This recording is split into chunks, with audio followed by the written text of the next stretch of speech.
Level 1. Slightly miscast but passable. Level 1. Terrible casting occurs when an actor doesn't fit the role's physical description or expected persona, yet still delivers a decent performance. The mismatch is obvious, but it doesn't really affect the film's quality or box office performance. Tom Cruise, as Jack Reacher, represents this level. The literary character is described as 6 feet 5 inches and 250 pounds. Cruise stands 5 feet 7 inches. When the casting was announced, book fans objected, arguing that the physical disparity would undermine the character's intimidating presence. Despite this, Cruise's performance was considered adequate by critics due to his action credibility and commitment to stunt work. The films achieved moderate commercial success. The casting demonstrates that physical mismatch can be offset by professional competency and star power. Michael Keaton. Batman in 1989 seemed like a level 1 miscast at first. Keaton was famous for comedies like Beetlejuice and Mr. Mom. Warner Bros. Received about 50,000 letters from fans protesting the choice, arguing that a comedy actor couldn't play a serious superhero. But Keaton's performance was praised for adding psychological depth to Batman's character. This example shows that what looks like a miscast can work out if the actor delivers, even if it starts as a level 1 concern because of their background. Jamie Dornan, as Christian Grey in 50 Shades of Grey, is another level 1 example. The role required a lot of charisma and sensuality, but critics said Dornan's performance was too restrained and unconvincing. Still, the movie's target audience showed up, and the trilogy made over $1 billion.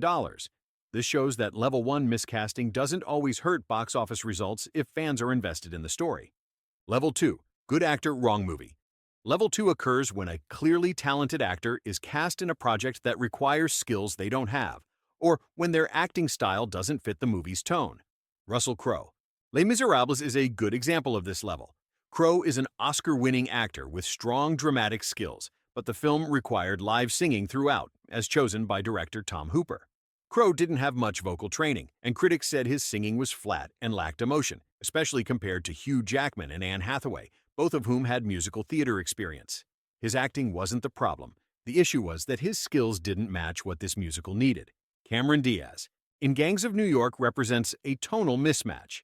Diaz built her career in romantic comedies requiring a light, contemporary sensibility.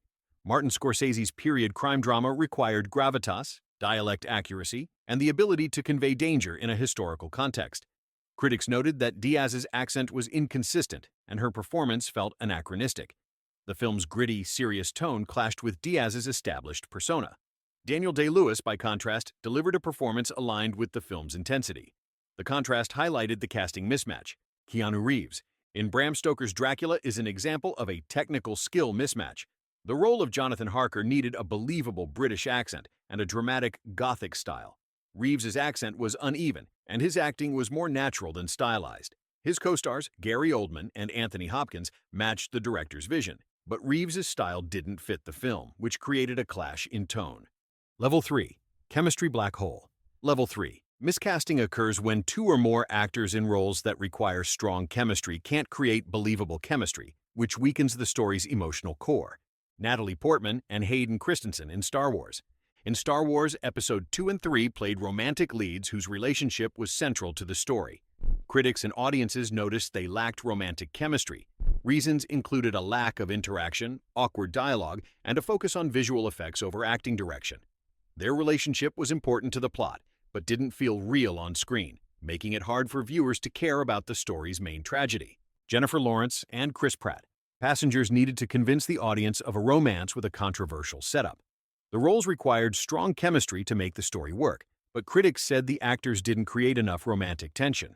Both are charismatic on their own, but together they didn't seem believable as a couple. Lawrence later said she was uncomfortable with parts of the project. The lack of chemistry made the film's story problems worse and hurt its box office performance. Ben Affleck and Jennifer Lopez. They were dating when they filmed Giggly, so people expected them to have great on-screen chemistry. Instead, critics said their scenes felt awkward and forced. The movie got very bad reviews and a 6% score on Rotten Tomatoes. It seemed like the casting was based more on their real-life relationship and tabloid interest than on acting fit. Giggly became an example of how real-life couples don't always work well together on screen, and how marketing can sometimes outweigh good casting choices. Level 4. Tonal mismatch that breaks the movie. Level 4. Miscasting occurs when a single casting choice creates such a significant clash in tone that it ruins the movie's flow and pulls the audience out of the story. Esse Eisenberg's portrayal of Lex Luthor in Batman vs. Superman: Dawn of Justice is an example of a character interpretation gone wrong. The comic book version of Lex Luthor is usually cold, calculated, and menacing. Eisenberg played him as manic, nervous, and unpredictable. This clashed with the other actor's serious style, making his scenes feel out of place. Critics said his performance felt like it belonged in a different movie. This casting choice hurt the film's effort to create a consistent dramatic tone for the DC Extended Universe. Sofia Coppola. Coppola was cast in The Godfather Part 3 due to production issues, not because she was right for the role. Winona Ryder dropped out just before filming, so director Francis Ford Coppola chose his daughter, even though she had little acting experience. Critics agreed her performance wasn't strong enough for such a big movie. She acted alongside experienced stars like Al Pacino and Diane Keaton, which made the difference in skill even more obvious. The casting became the main thing critics talked about, overshadowing the rest of the film. Coppola won the Razzie for Worst Supporting Actress and then left acting. Arnold Schwarzenegger as Mr. Freeze in Batman and Robin was a major tonal mistake. In the comics, Mr. Freeze is a tragic character driven by love for his dying wife. The movie needed either real drama or full-on camp, but Schwarzenegger mostly delivered ice puns in his usual accent. The result was neither dramatic nor funny. This casting showed the film's overall confusion about tone and helped lead to the negative reviews that put the Batman series on hold for years. Level 5. Stunt casting that backfires. Level 5. Miscasting occurs when someone is cast primarily for marketing, celebrity status, or tabloid buzz rather than for the role, resulting in a weak performance. Madonna starred in Swept Away, which was directed by her husband at the time, Guy Ritchie. She was clearly cast because of their relationship and her fame. Critics said her acting was flat and unconvincing. The movie got a 5% score on Rotten Tomatoes, and Madonna won 5 Razzie Awards, including Worst Actress. The film made only $1 million on a $10 million budget. This is a clear case of stunt casting, where fame was chosen over acting skill, leading to both critical and commercial failure. Rihanna was cast in Battleship because of her music fame, even though she had no acting experience. The role needed her to act like a real military officer and deliver a strong, dramatic performance. Critics said her lines sounded stiff and unconvincing. The movie's marketing focused on her to draw in fans, but the plan didn't work. Battleship lost about $150 million. This shows that being famous in one area doesn't guarantee success in movies without real acting skills. Cara Delevingne. Delevingne was cast in Valerian and the City of a Thousand Planets when she was a top model and social media star. The role meant leading a $200 million sci-fi movie. Critics said she didn't have the experience to carry a film of this scale. Her co-star Dane DeHaan was also criticized, but Delevingne received most of the attention because her casting was seen as an obvious stunt. The movie made $225 million worldwide, which was still considered a flop. This shows how stunt casting can hurt a film if the celebrity can't deliver the needed performance. Level 6. Miscast lead that stalls a career. Level 6. Miscasting happens when an actor gets a lead role in a big movie they're not right for, and the failure seriously hurts their career. Taylor Kitsch. Kitsch in John Carter was positioned by Disney as the next major action star. The studio invested $250 million in production. Kitsch was a television actor without proven film acting credentials. Critics described his performance as lacking the charisma and screen presence necessary to anchor a blockbuster. The film became one of the largest box office failures in history, with losses exceeding $200 million.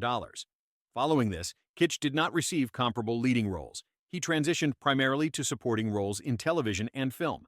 This represents how a single high-profile miscasting can permanently alter career possibilities. Alicia Vikande, an Oscar winner, was miscast as Lara Croft in Tomb Raider. The character is usually confident, physical, and adventurous, but Vikande played her as more cautious and thoughtful.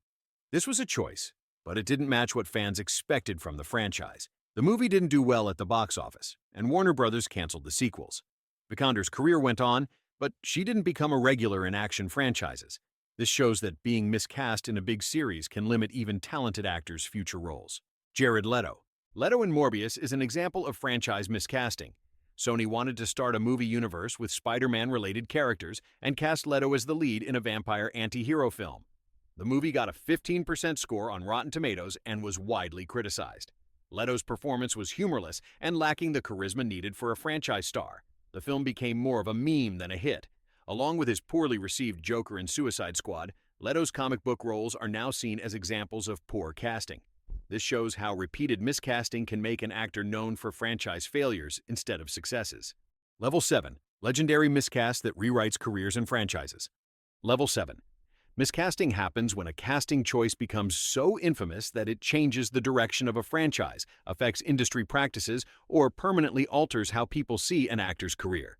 George Clooney as Batman in Batman, and Robin is one of the most famous miscasts in movie history. Clooney played Bruce Wayne, Batman, in a film that failed both critically and commercially. The campy tone, weak script, and costume design were made worse by casting that didn't fit the story. Clooney has even said in interviews that he killed the franchise. After the movie flopped, there was an 8-year break before Batman Begins rebooted the series. Clooney's career bounced back with smart role choices, but his time as Batman is still a big part of his public image. This shows how Level 7 miscasting can set back even well-known actors. Topher Grace. Grace as Eddie Brock/Venom in Spider-Man 3 is a classic case of a character being miscast. In the comics, Venom is big and dark, but Grace was known for playing friendly, non-threatening roles on that 70s show. Fans and critics quickly noticed the mismatch. When Sony brought Venom back in 2018, they chose Tom Hardy, who was the opposite in both look and style. Grace's casting is now often used as an example of how not to cast comic book characters. This shows how Level 7 miscasting can shape future franchise choices and serve as a lasting benchmark. Scarlett Johansson's casting in Ghost in the Shell sparked a cultural controversy that went beyond typical miscasting complaints. The original story and its main character, Major Motoko Kusanagi, are Japanese, but Paramount cast Johansson, a white actress, in the lead role. This was called whitewashing and led to protests and social media campaigns. The controversy took over the film's marketing. The movie didn't do well at the box office, making $170 million on a $110 million budget. The casting became a key example in debates about diversity and representation in Hollywood, shaping how studios cast international stories in the future. This is a Level 7 miscast because it had a lasting impact on the industry and cultural conversations. If you found this story interesting, the next video, Brendan Fraser, Roseanne Barr, and 6 more actors blacklisted from Hollywood Explained, will surprise you even more. Check it out next.